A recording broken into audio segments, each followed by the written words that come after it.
Hi, I'm Sharon Tinberg, and this is the Value Series. Now, I'll admit something right up front. I wanted this to be a daily series, but being a business owner of two businesses, I understand that you don't have time to watch this every day, and I certainly don't have time to produce this every day. So it is becoming a weekly series. And I really think probably that's a good idea because it gives us more time to reflect on the values we discuss each week.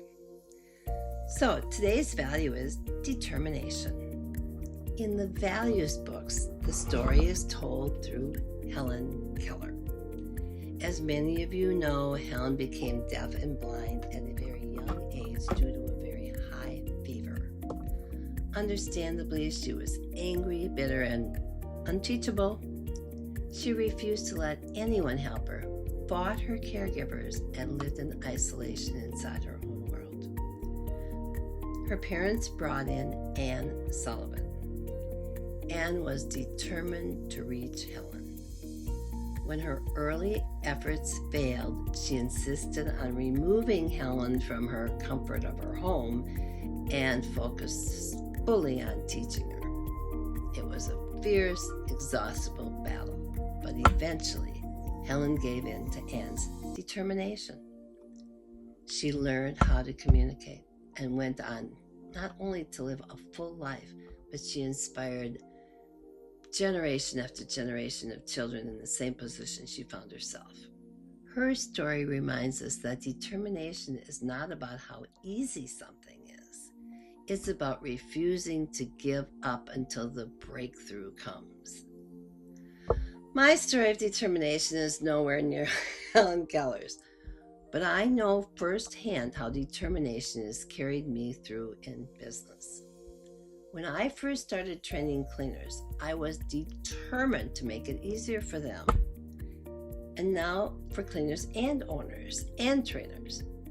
So you aren't constantly getting complaints because cleaners are under-trained. That is one of the few things that a cleaner faces in their hectic day that you can control. In early days, I pieced things together with poor videos and rough manuals.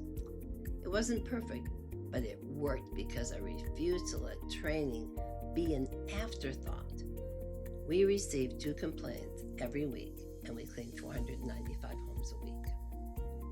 That determination and that success ratio led me to create my first professional DVDs called Core. But even then, I knew they were a little more than shadowing. Watch it once and hope it sticks. It wasn't enough, so I created manuals. Then the first online training, then editable manuals so that owners could put in their own products and tools, and that was a game changer.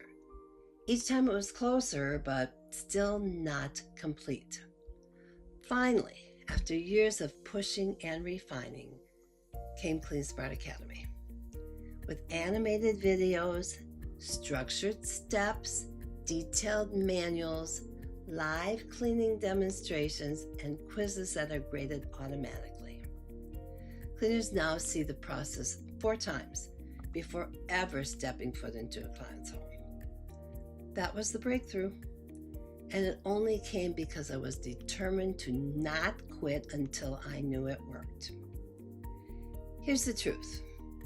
Determination doesn't guarantee the road will be smooth, but without determination, there is no road at all.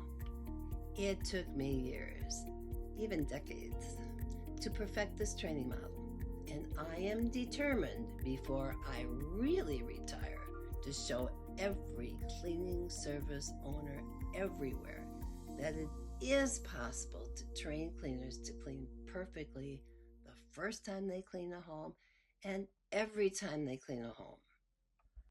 I'm also determined to bring back something that I submit has been lost sight of, and that is the repeat client.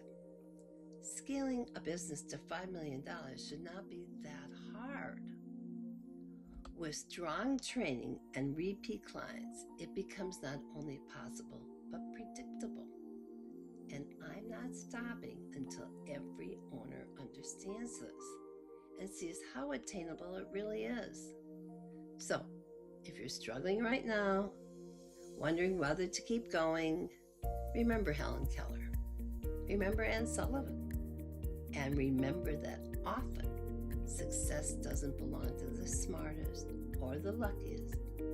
It belongs to the most determined. Next week, I'll be talking about the value of courage told through the story of Beethoven and the risks I've taken that absolutely scared me, but in the end, paid off in ways I never dreamed. Until then, stay determined. In 1984, Sharon's daughter received a collection of value tale books, stories of real historical heroes whose lives showed the power of values. Today, Sharon is passing them on to her grandson and to us. In this series, she revisits 28 essential values through the lens of these timeless stories, and through her own journey as a business owner. Because the values that shape great lives are the same values that determine success or failure in business. This is the Values series.